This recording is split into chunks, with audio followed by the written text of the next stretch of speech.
I just would like to remind our colleagues, Mr. Chair, if I may, that we invited the former president to listen to him. Sana kung magsalita siya, bigyan na naman natin ng time dahil pumunta siya dito eh. Si Senator De Lima kanina, haba ng sinasabi. I never interrupted her. Kahit anong sinasabi ng mahaba.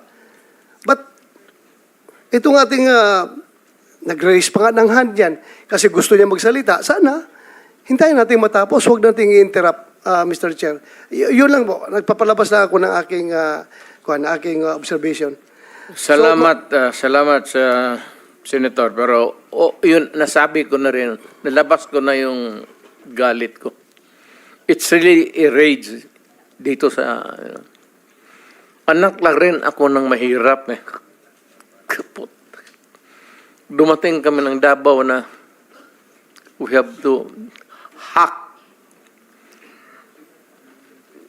Puro kahoy pa yan. We have to clear the forest para makapusto kami. Kaya dumaan ako dyan sa yung boulevard na yan. You will be familiar because you're from Mindanao. Diyan kami nakatira sa nagkarinderya ang nanay ko noon nung dumating kami sa... Kaya nakita ko yung hirap ng...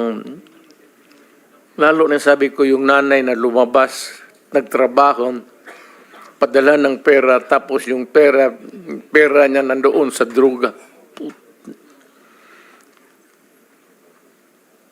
Thank you, sir. I'm sorry, but tapos na ako. Nailabas ko na. Sige. Salamat. Hindi na ako magano.